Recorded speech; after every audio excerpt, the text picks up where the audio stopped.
Hello, I'm Alice Hutchinson, the owner of Birds Books, an independent bookstore in Bethel, Connecticut, and I'm honored to be the host of Write America. The aim of this series is to help set the country back on a correct, productive course of freedom, justice, equality, and plain human kindness.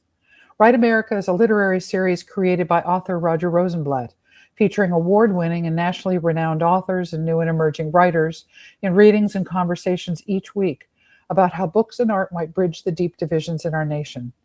Write America celebrates the quiet power of art in our lives, the unifying power of the highest uses of language. In novels, stories, essays, and poems, we recognize one another as parts of the human family, one family. Roger Rosenblatt, the creator of Write America, puts it this way: writing makes justice desirable, evil intelligible, grief endurable, and love possible. So, with that, I welcome you. And please join us every Monday evening at this time as many of the most beloved and distinguished writers in the country read from their works and talk to each other and with you in an effort to bring us together. If you missed last week's episode with Rachel Paston, Allison Fairbrother, and Taimba Jess, or any of the previous episodes of Write America, you can go to Birds Books Crowdcast channel and watch the recordings at any time. Tonight's episode is also being recorded, so if you missed something, you can go back and rewatch. Tonight, Birds Books hosts readings by and conversation with Vanessa Cuti, Elizabeth Nunez, and LaTanya McQueen. I will return at the end after the readings and discussion to bring your questions and comments to the authors. For those of you unfamiliar with Crowdcast, I notice some of you have discovered the chat to the right of your screen. Please feel free to comment throughout the evening. But if you have a question, look at the bottom of your screen and you'll see an Ask a Question tab, and that's where I will go to look for your questions to ask the authors. At the bottom of the screen is also a green link to this episode on Birds Books website, where you can purchase the author's books while supporting the bookstore and Write America. Our first speaker is Vanessa Cuti. Vanessa Cuti's fiction has appeared or is forthcoming in the Best American Short Stories 2021, the Kenyon Review, AGNI, West Branch, Indiana Review, Cimarron Review, the Cincinnati Review, Shenandoah, the Rumpus, and others. She received her MFA from Stony Brook University and lives in the suburbs of New York. The Tip Line, her debut novel, is forthcoming from Crooked Lane Books in April of 2023. Please welcome to the screen, Vanessa Cuti. Let me find you here, Vanessa. There you are. Thank you, Alice.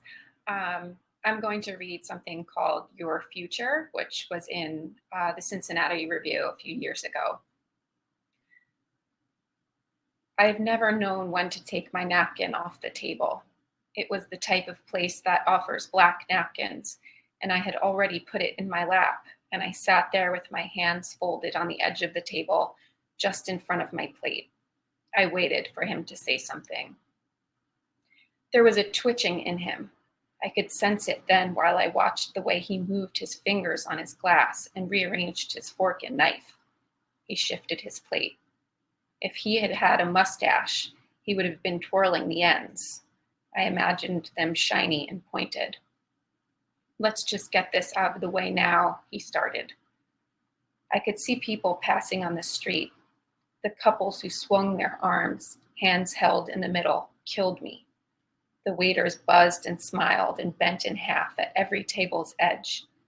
Outside, I had seen a panhandler with his palms to the sky, and when I walked by, he said, $5 and I'll tell you your future. It was too late to say, this is a mistake, because his hand was already on my knee. It's nice to see you again after all these years, but I didn't think this out. I have to get back home. By then it was on my thigh, and then that dark spot between my thigh and the rest. I wondered why they had seated us on the same side.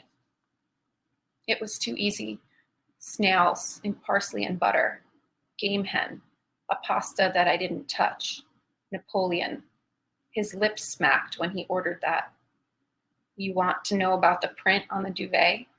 About the way the bed hardly moved?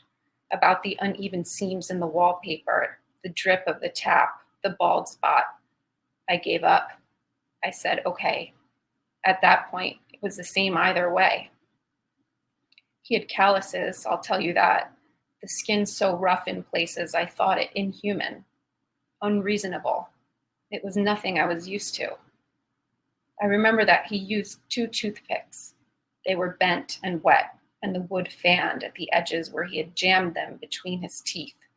He cracked them over his knuckles. They sat in a small, polite pile on the side of his salad fork, which he had ignored when they brought the salad. Yes, that's right, the salad. I failed to mention that. He'd also ordered us a salad. Thank you.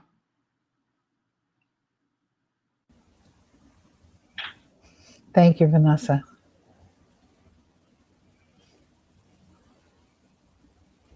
Our next speaker is Elizabeth Nunez. Elizabeth Nunez immigrated to the U.S. from Trinidad after completing high school there. Winner of an American Book Award and a Hurston Wright Legacy Award, she's the author of a memoir and 10 novels, 4 of them selected as New York Times Editor's Choice. She is the co-founder with John Oliver Killens of the National Black Writers Conference and executive producer of the New York Emmy-nominated CUNY TV series Black Writers in America. Nunez has served on a jury for national and international literary prizes and awards, including the International Dublin Impact Literary Prize, the National Endowment for the Humanities Award, and the Ernest Gaines Literary Prize, and the Fulbright Award for Creative Writing. Her latest novel, Now Lila Knows, was published last month. Nunez is a distinguished professor at Hunter College, the City University of New York. Please welcome to the screen, Elizabeth Nunez.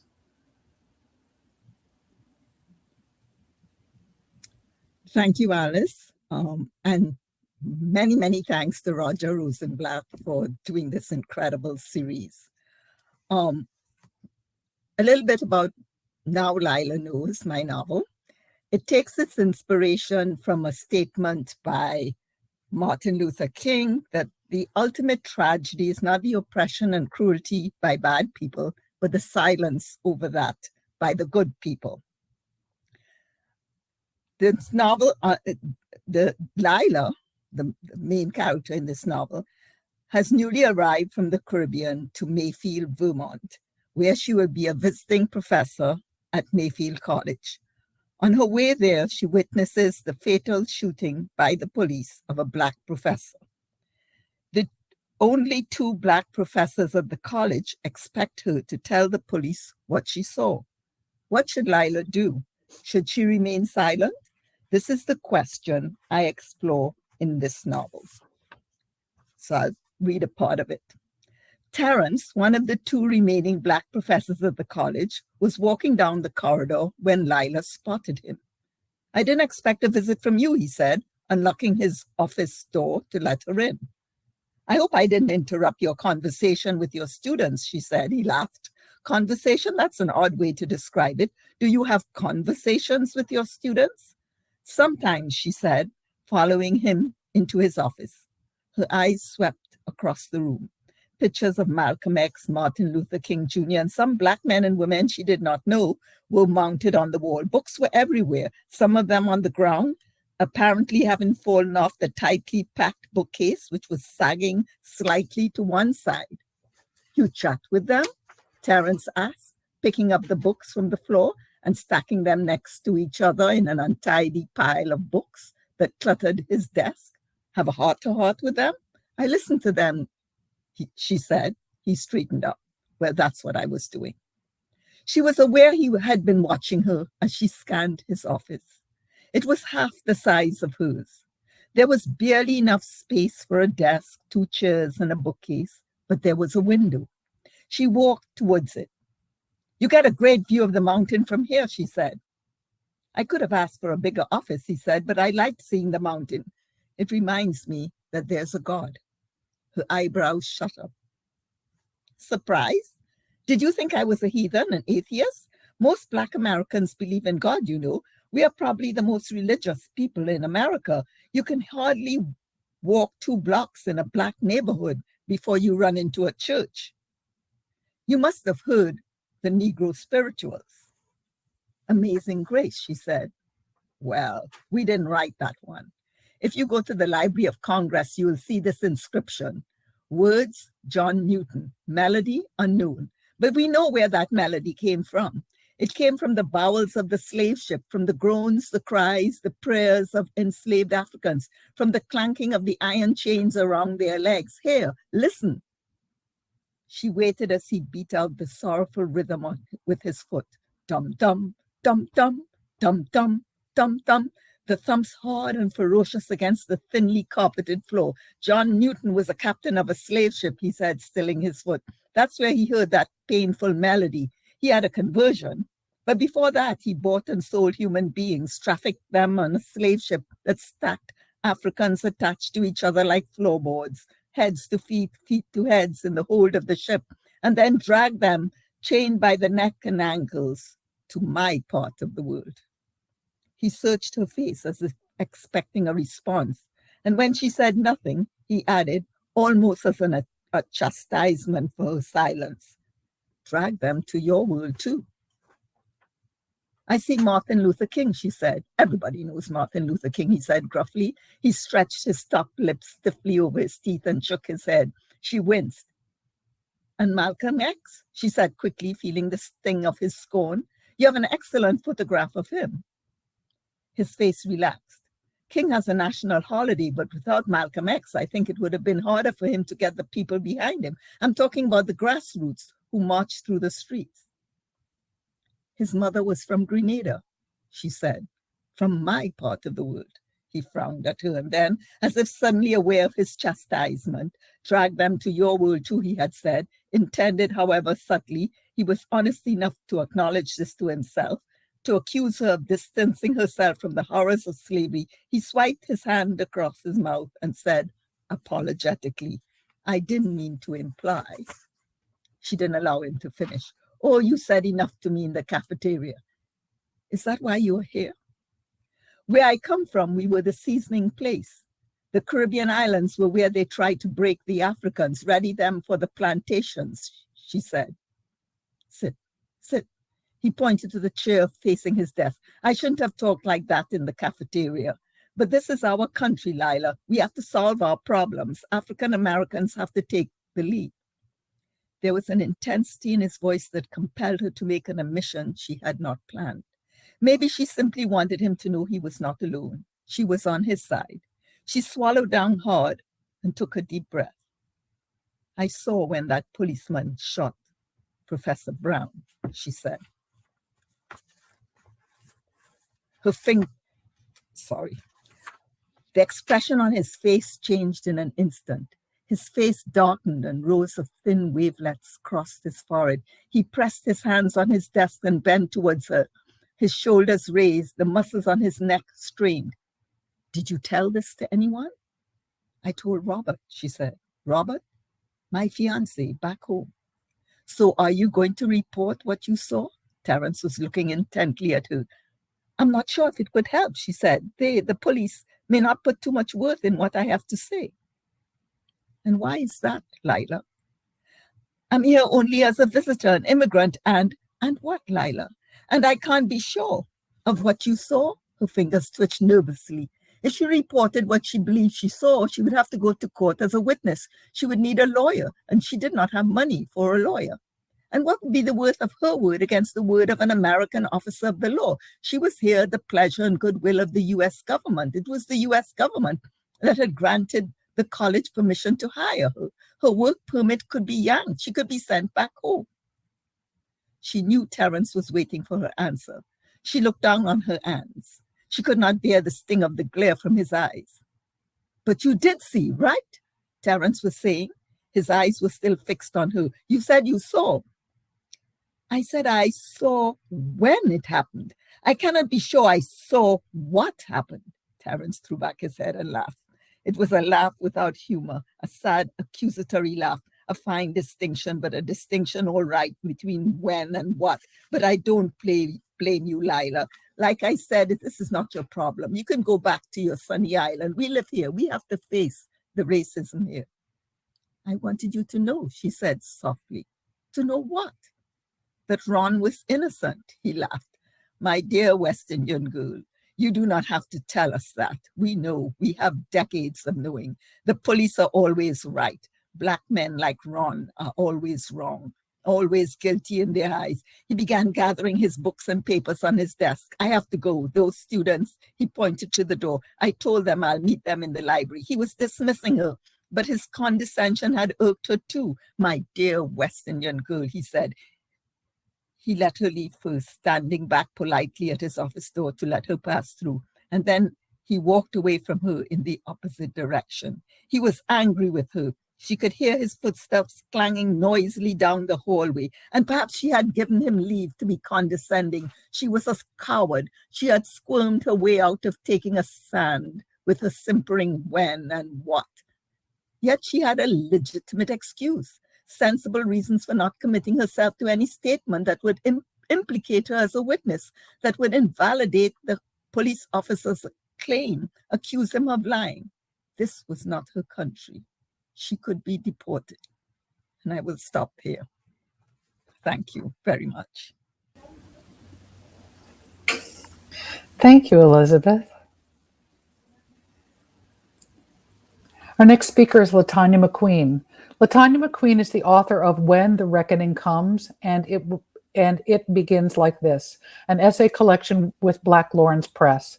Her work has been published in Tri-Quarterly, New Ohio Review, West Branch, Florida Review, Bennington Review, New Orleans Review, 14 Hills, the North American Review, Indiana Review, Passages North, Ninth Letter, Black Warrior Review, and several other journals. She edits creative nonfiction for the literary journal Gigantic Sequins.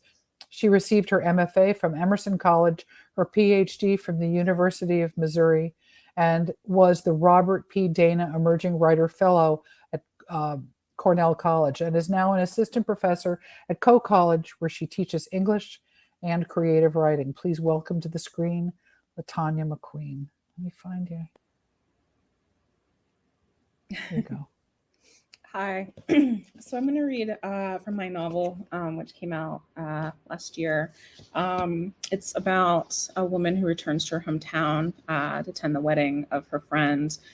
Mira is Black and her childhood friend is white.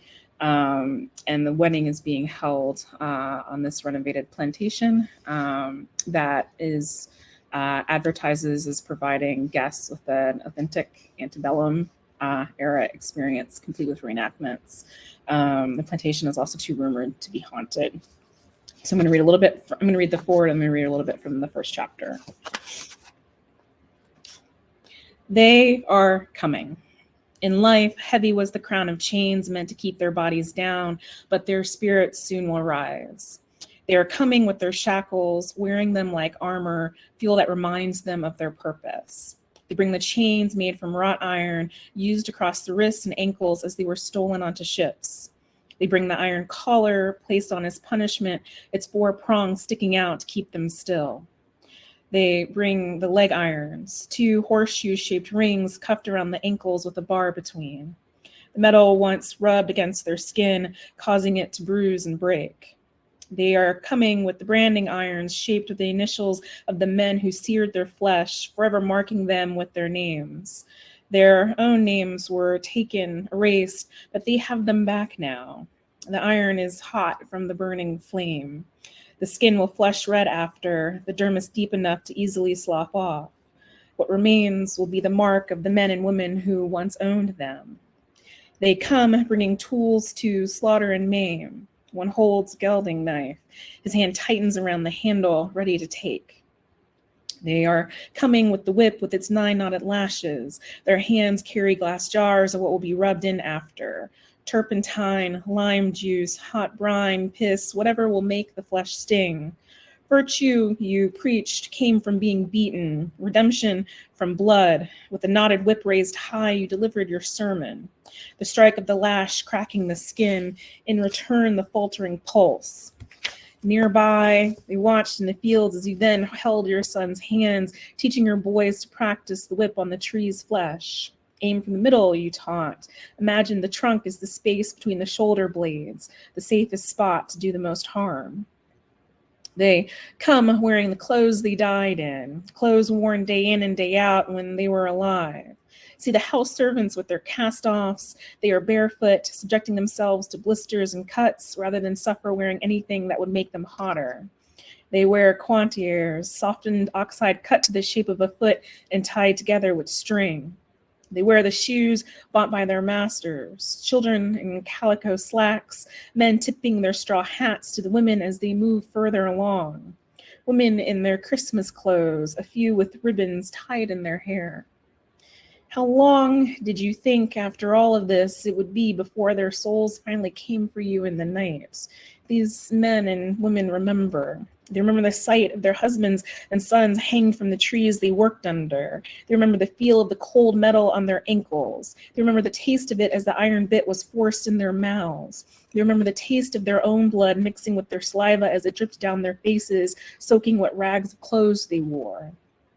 It is too late to speak of such stories now, for they are coming, ready to sneak into your rooms, tiptoe through the familiar hallways to find you and your loved ones in their beds. And maybe some of you will sense a shift in the air, something unfamiliar in the room, and maybe you'll open your eyes to see, catch a glimpse, but it will not be long, for make no mistake, they will not flinch, they will not hesitate. They have come for you, they have come. And as you open your eyes, the last thing you'll see is the axe as the blade strikes down. Do you see them hovering in the shadows? They are out there hiding in the thicket and behind the darkness of the trees. Hush, and you can hear.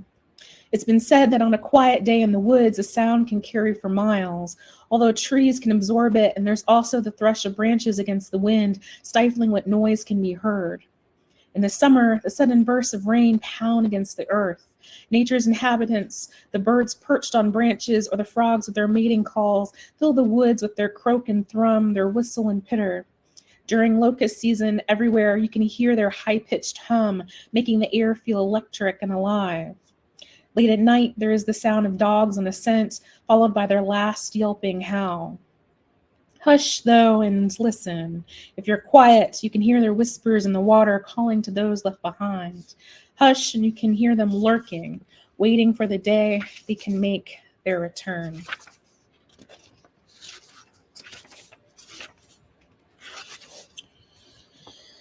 Celine was getting married. They hadn't needed to keep in touch for Mira to know how much this wedding meant. As teenagers, Celine filled their spare conversations with talk of gowns and decorations, flavors of cake and themes. Mira entertained the fantasy with her. They had so little in their lives that the dream of a wedding felt extravagant. They'd linger in the magazine aisle of the supermarket, flipping through the bridal pages as they scanned the dresses, sheath or A-line, mermaid or ball gown, sequins, lace.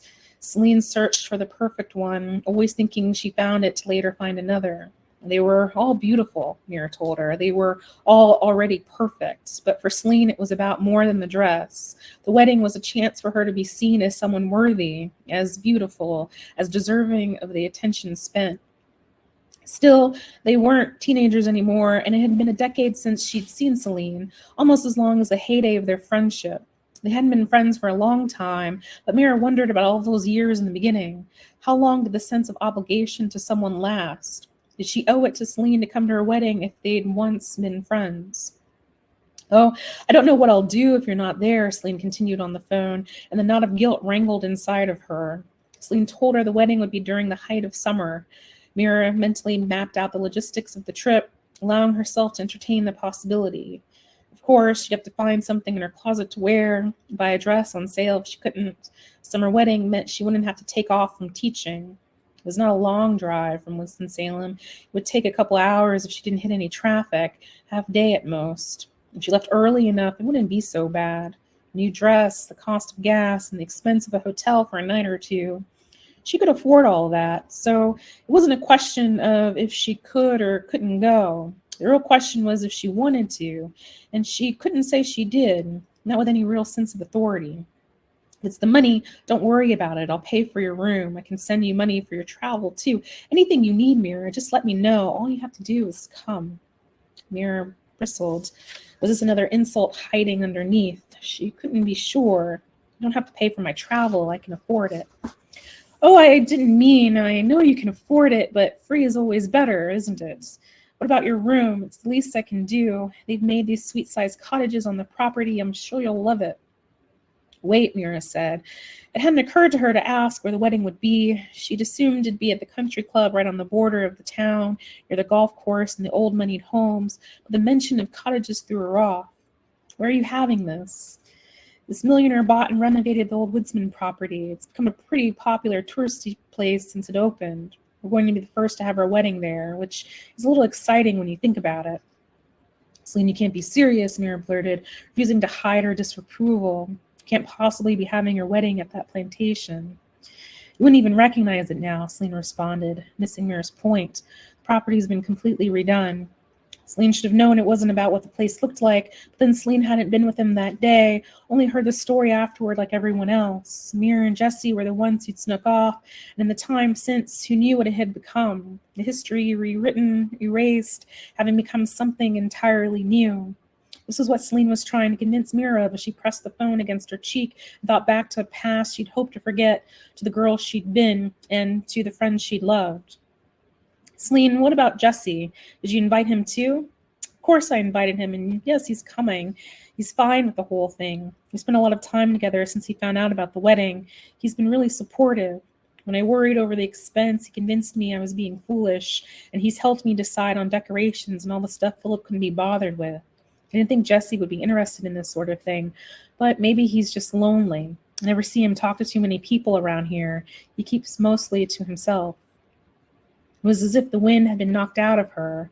Mira leaned against the counter, breathing hard.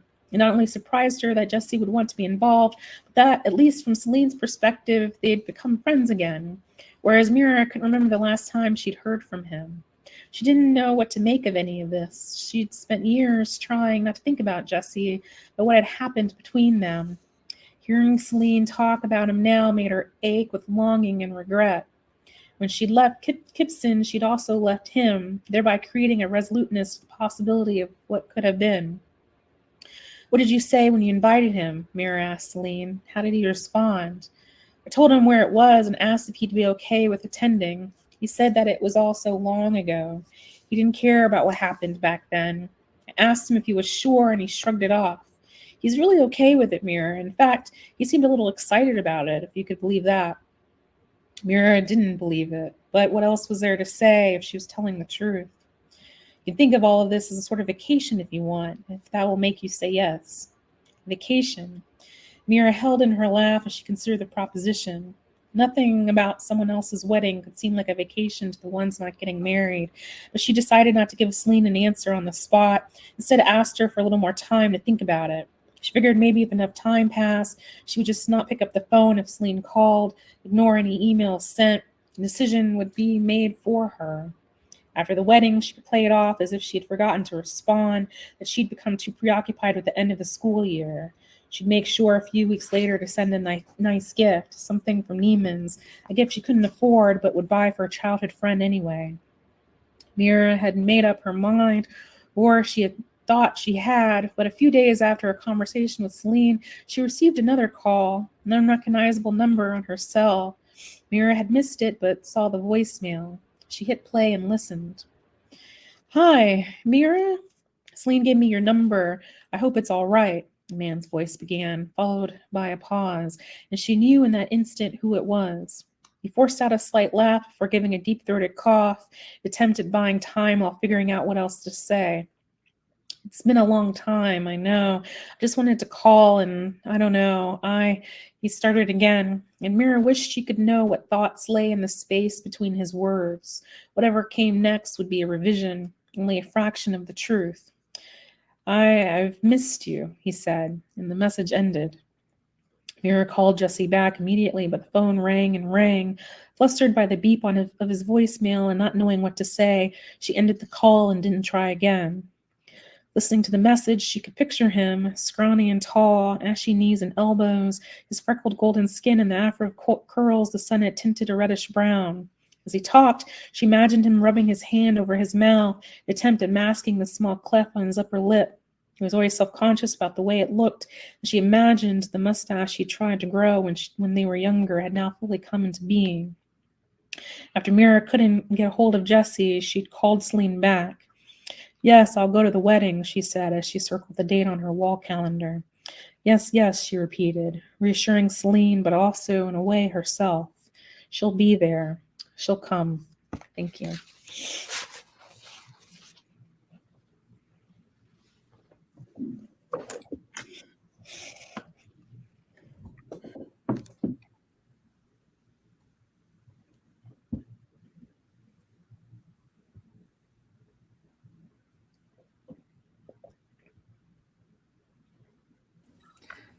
Ladies, this is your opportunity to talk amongst yourselves. Oh. So I guess I'm sort of curious about all of y'all's experiences with writing, and what are some of your own writing practices? It's something that I get asked a lot about, and so I'm always sort of curious about like how people kind of go about like drafting their work, and then is it like the same like process each time, or is like different per the thing that you're doing? Does that make sense as a question?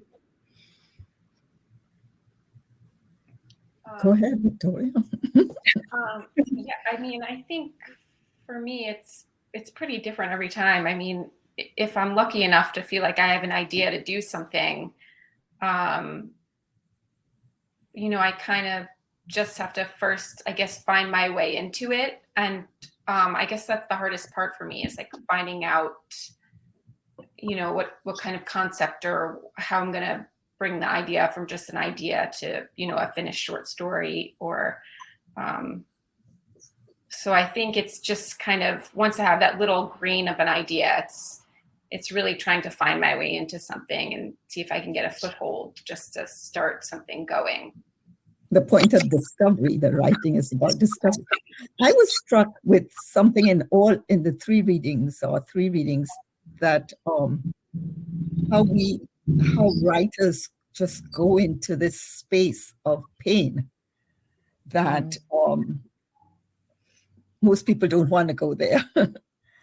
And I was struck, Vanessa, with your story. It sounded like a story of abuse, and that the woman was tolerating it, was accepting it. And I wondered if you could just say what were the dynamics there in your giving us that story, because that happens a little too many times. Yeah, I think, I mean, the way I got the idea for that story was just that I think there are so many instances, like you said, it happens so much where it's kind of, if it's someone you know, it's almost like, I guess, just a gray area, and it's just, it happens. I don't know. It's a very strange place to talk about, you know, like, is it abuse? You know, is it, I just think it exists in a very strange place. And I wanted to explore that place a little bit more, because I think it's different for everybody. And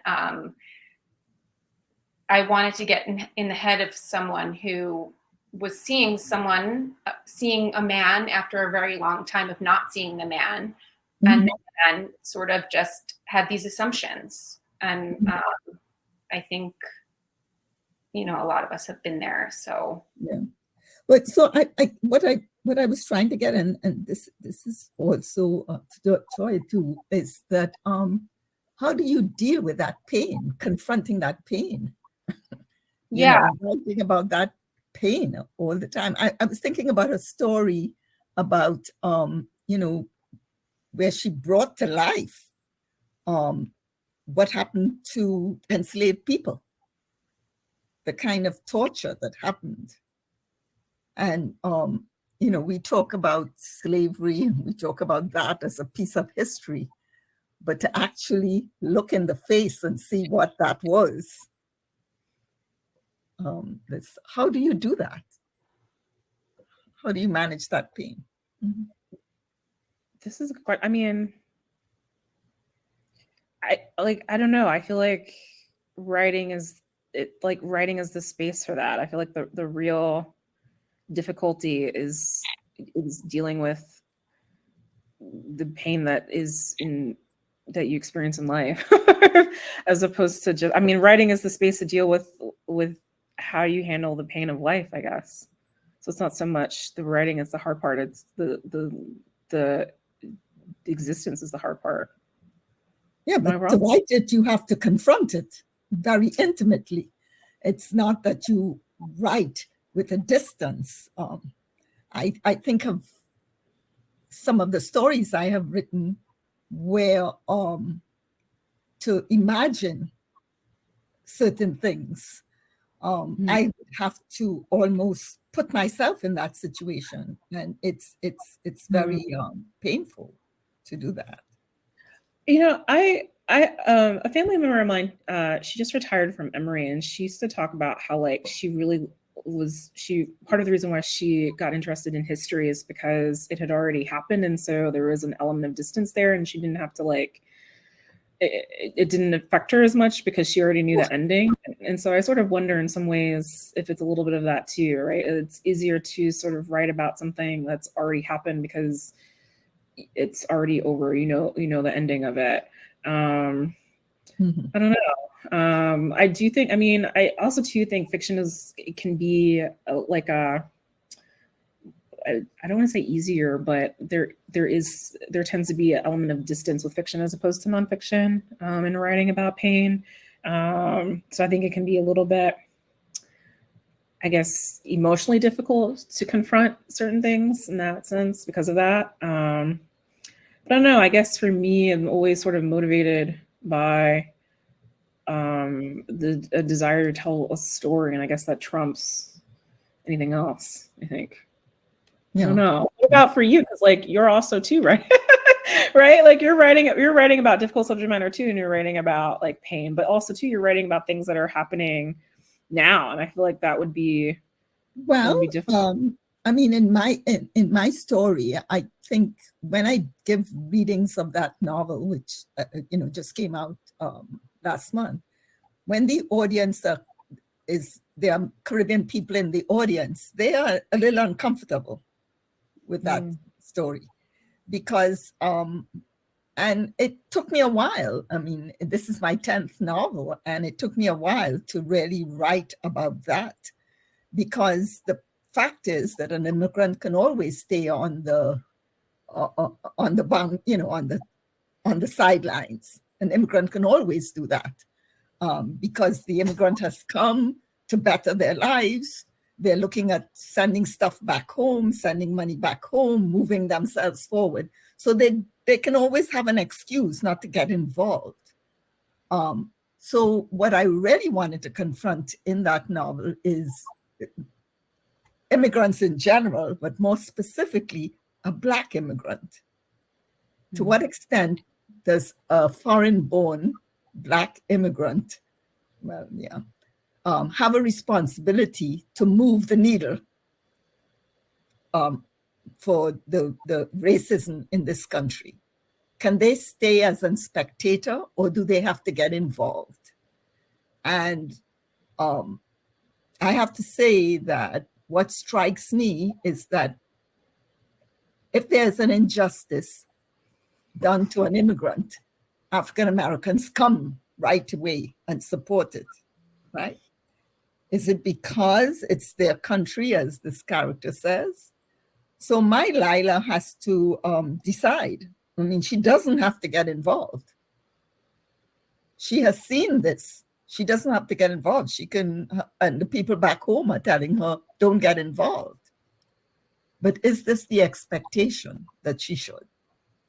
So it's a different kind of pain, because I myself am an immigrant, and I wanted all those things that immigrants want. Do I have a responsibility to get involved? And my answer to that is yes. I can't stay on the sidelines. That's an interesting question to explore. Like what is our responsibility as an individual, but then also too as being part of like a larger sort of a larger cultural or ethnic or racial group, like what is our responsibility to that group, as well as what is our responsibility to others within. I like thinking about it in terms of individual, thinking about it in terms of the communities you belong to, thinking about it in terms of like the country that you live in, right? Like in all these different ways, like who do you owe to these others, and do you when something happens to these other groups? Like that's an interesting question to explore for a novel. Do you feel like I don't know, I'm interested in like, because like your first question was in terms of thinking about pain, so I sort of kind of, whenever I think about that, I'm always sort of wondering about what it means to write about trauma, to write about pain, and then to like to sort of, or not necessarily perform, but like be reintroduced to it again and again through like discussion or reading about the work. Do you ever think about that aspect of it, or is that like, I don't know, it feels like like being in a bind in some ways. I was thinking about the documentary Toni Morrison writing Beloved. Mm-hmm. And she said in that documentary, which is just amazing, about having to walk along the Hudson because just having to confront the idea that you yourself wrote about, that those iron chains are so hot, they take the flesh off of you. And she talks about how painful that was for her, but that she had to confront it in order to write it. And as I was listening to you, I think that's the power of writing. And actually, I didn't want to hear it either. I didn't want to hear it. And I remembered that, and this is kind of about you, Victoria, Vanessa, when I was writing my novel, Bruised Hibiscus, I had a scene of a young girl, she was only 9 years old, getting sexually molested by this man. And in order to write that scene, I practically had to envision what that was like. I had to feel it. And the phone rang while I was writing it. And on the other hand, it took a while before I heard the voice of someone, and it was my friend. And she said, I had been calling you. I've been calling your name, and you didn't answer. And when you answered in the voice of a little girl. Mm-hmm. And that scene that I have in that novel, many people tell me was so precise, and yet it cost me so much. It had cost me a lot to get there. So that was why I asked that question. I sort of wanted to know what it cost you to write that, thinking of when Toni Morrison talked about what it cost her to write that scene, those scenes in Beloved. Do you think it costs something though to like to read from it again, like in a like to constantly revisit it through a reading, or no, or does it not? I think it's a good thing to do.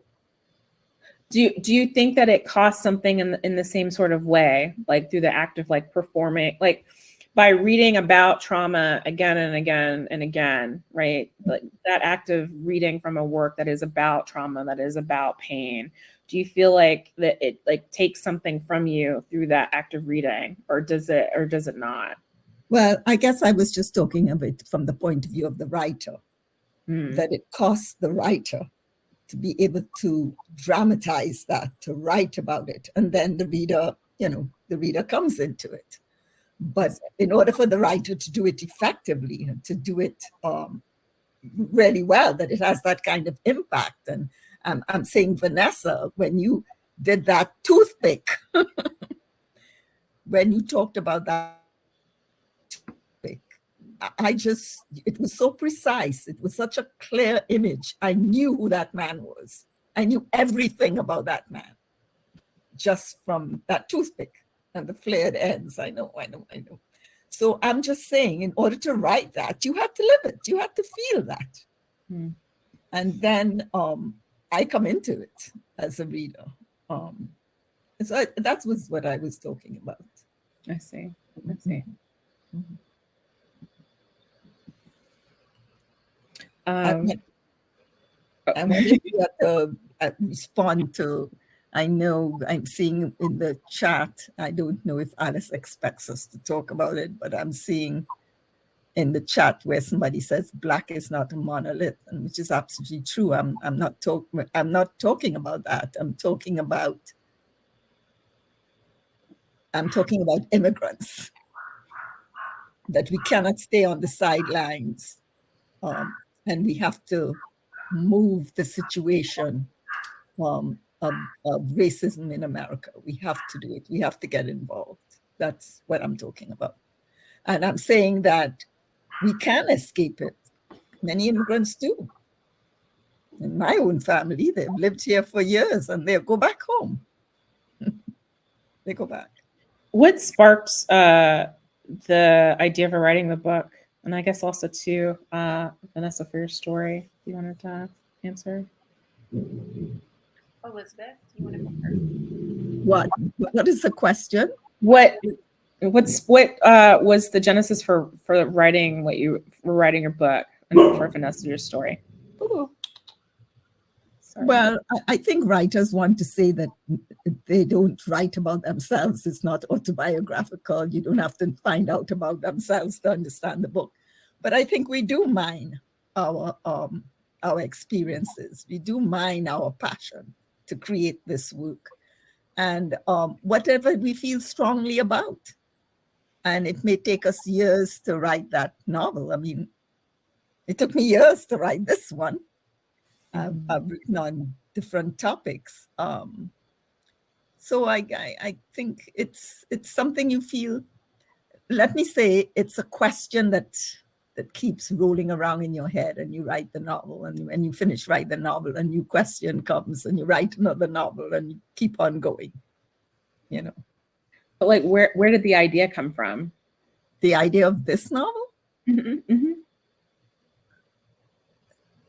The idea of this novel, it comes from what's going on. What's going on? The killing of Black men by the police. Some of it very a great injustice, and then I'm looking at from the perspective of an immigrant and asking, does the Black immigrant have a responsibility to get involved? And what I'm saying is that the Black immigrant doesn't have to do it, because as the dialogue goes on between the two people, the African-American man says, you can always go back, or your concern is about the opportunity America offers you. But let me tell you, the opportunity America offers you, for Black Americans, it's been decades that has created this opportunity. And also I'm struck by something that I observe all the time, that how African Americans rally around injustice, regardless of whether that person is an immigrant or not. So it's something I feel strongly about. I feel that there are two dates I have in mind, 1964 and 1965. 1964 was the Civil Rights Bill. 1965 was the Immigration Act, which removed country of origin as a criteria for coming to the country. And that opened the doors for immigrants of color. And I think that is because of the work of African Americans. So that's what I think. Vanessa. Long way to get to that answer. No, thank you. Vanessa, what about you? It was just, I think, this idea that a person can make you feel totally helpless, can make someone else feel totally helpless in their presence, and like like maybe the only way to get out of a situation is to go through it, I guess. Mm-hmm. Mm-hmm. Yeah. That's interesting. And then Elizabeth, I had asked earlier about like your writing practices. So do you have like specific, like, is it the same for like, do you have the same process for each of your books? Is it all the same, or is it like a different process for each thing? I'd asked that earlier. The thing is to get the first line, which tells me everything. Which person to use, first person or third person, which tells me present tense or past tense, which tells me the rhythm of the line, the cadence of the line. Mm-hmm. And it's kind of scary. I walk in the mornings, I walk. So having the idea is one thing, knowing how to express it is something else. And when it happens and I get that first line, many times it stays, but it's freeing and it's confining. Mm-hmm. It's freeing because I know the cadence of the lines all the way. I know the tense. I know the person. So I have that beat that I sustain. If it's wrong, I have to start all over again. That's interesting. But it's usually not wrong. What do you all do, I guess, so I have two questions. So like one, what do you all do whenever you get stuck?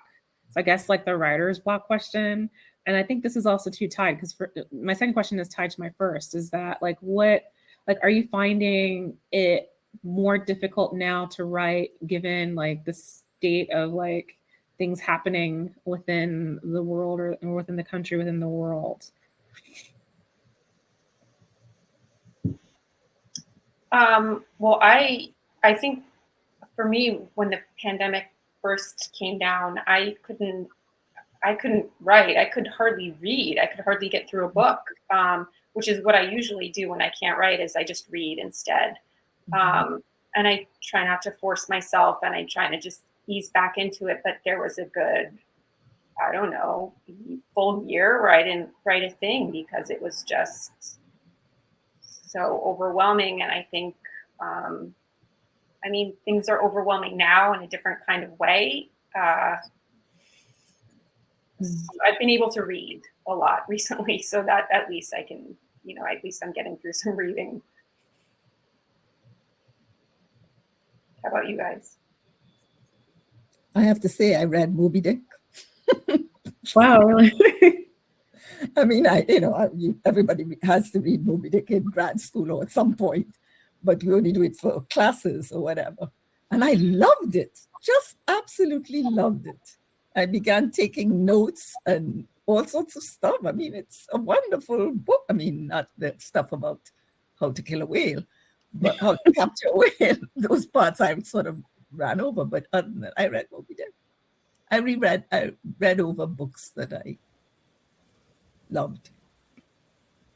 I think that's answering one of Alice's questions. It's okay, I have others.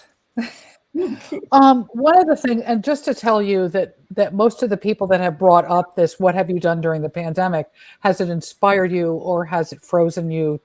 It's solidly a 50-50. Some people felt that they had a really good excuse to stay home like they were already doing. And other people just felt completely immobilized from it. And I think both of them have their own specific reasons for it and our temperaments and all of that. And obviously everybody else in the world was mirroring the same thing. So from where we stood, it seems equally split. But one of the things that LaTanya brought up about history being over is something that I'd like to ask that question, because I'm finding a lot of writing now is revealing history that was unknown before, particularly in the US. Mm-hmm. You look at certain events that have brought back, I mean, Tulsa being the perfect example of people that lived there for generations and never knew anything about it. Now all of us are hearing about this. So yes, the history event itself is over. And so you have that perspective because you're not in the middle of living it. but is it really over? I mean, if a whole group of people are just discovering it, it becomes new again, doesn't it? What do you mean by new? I mean, well, for people that have never heard it before, it opens up for people that have never heard certain histories. And I'm not just talking about race relations. I'm talking about all of the histories that people find out that are new. It changes your perspective of your world. It changes a worldview of, things that you thought differently about, that now you have a completely new understanding of it's a daily thing, isn't it? What is it Laura said? Tulsa becomes an epiphany. So yeah, I heard what LaToya said. I'm not sure that I believed her when she said that it's all gone. Did you say that it's all past? Is that what you said about history? I was talking about how a family member, like, it's easier for her to deal with the history because it's happened already, as opposed to writing about or like reading about things like current events, because you're already sort of, so like reading about. Oh, I get it. What she was that saying. Makes sense. Like so reading about Tulsa, like it doesn't have it. It's easier to read about Tulsa as opposed to reading about like a massacre that would happen that's happening right now, because of the fact that she already knows the outcome. She already knows what happened with that event. And so there's I don't know, it's easier to have a bit of distance to it in that way. Does that make sense? It does. And to me, I was struck by your saying that, but I think that the history helps us to understand the present event much better. Yeah. That when we know that you could look at the I think that's what I was hoping for. and just wave over it and say, oh, this is violence, or this is unfair, or this is injustice, or this is not right. But when you have the history to add to it, it just, I mean, the recent events that we have had that were so painful, Uvalde, the one, just Uvalde, yeah, but it's just hard to even think of it. But when you know the history and you see this, I mean, that's how people are people are talking about the Second Amendment of the Constitution. That's history. That's history. Right. But I think to be able to understand the present, we have to be able to understand the past. And when we only look at the present, just in that little unit, we are not getting the impact quite the same. And that's what you did in your novel. I mean, that plantation house for the wedding would have no significance unless you gave us that incredible beginning. And that incredible beginning, then we see people planning a wedding, and we are thinking, my God, you're planning a wedding. Do you know what happened there? So the history is important for understanding it. That's what I think. So it's kind of like surprise. Thank you, ladies, for the clarification. We're winding up the hour, and I have 2 questions because I am a bookseller and I have to bring it back to books because you all are writers, and I'd like to, remember all of the work that you've done. But I also have to have 2 questions. What advice would you give to a writer working on their first book? And Vanessa, you may be the closest to this because first book. Yeah, I'm just going to say don't give up, because I nearly gave up. I can't even count how many times. So I'm just going to, I know that's an old cliche, but I'm going to say don't give up. Because you never know. You never tire of feeling. Yeah. Yeah, that was gonna be my answer was going to be just to keep going. So same thing, only different way of saying it. Yeah, you just And I would say to make a space between your work as a writer and an artist and the business of publishing, to give yourself that separation, because if you get too involved in how a book is sold and how many copies and who's buying it, all that affects your books. But you have to keep that distance. You have to make that little square, that space for yourself that allows you to write. And then when the work is over, it's over. Yeah. And then you come see us. Then I come to see you. Yes. Yes. I'd like to know what you're currently reading. What book are you reading? What's on your nightstand? We're going in or your reading chair or wherever. Pardon me? Are we going in the same order? I don't know. Doesn't matter. Go any order you like. I want to hear what LaToya is reading. I'm reading this book. It's called Encyclopedia of Bending Time. It's like a small press book. It's like, I think, Barrow House Books. And the author is Kristen Keene. It's like structured in like as an encyclopedia, and it's about like her mother it's about the author dealing with her mother's death. So it's a book about grief, and it's written in the style of encyclopedia. And she also she blends in all this theory about like time and physics and stuff. And so it's a really inventive book. So, and I'm a fan of small press books as well. So. Thank you. I'm writing as we speak. Vanessa, what are you reading? I actually just finished Animal by Lisa Taddeo. I think you pronounce her last name. Taddeo. She's a neighbor. She's local here. Oh, wow. Yeah, that book. Wow. It's heavy. Yeah, it was. It's heavy. It was great. I loved it. Well, good. I just confessed to rereading the classics. I guess that's what I did in COVID. I'm reading them one after the other. I did Moby Dick. But what I'm currently reading right this minute is Jean Rhys all over again. I love Wide Sargasso Sea, which I teach and love. Oh, sure. Yeah, but I didn't know her other novels as well. And it just happened that this week the New Yorker did an article on Jean Rhys, and that made me go back to it. So I'm rereading her all over, reading Voyage in the Dark, for example. Mm-hmm. I am surprised at the number of people that picked up the classics during the pandemic. That's very interesting. Yeah. Well, ladies, you have enriched us this evening. I really have enjoyed this, and I know everybody here has. And I thank you so, so much for your work and sharing it with us this evening. I am going to have to sign off, but I'll say goodbye. And I'd like to thank Vanessa, Elizabeth, and LaTanya for participating in Write America this evening, and to everyone who turned out tonight. And thank you to Roger Rosenblatt, particularly, for creating this original and important series to look forward to each Monday evening. Tonight's episode is the perfect example of the purpose and mission of Write America.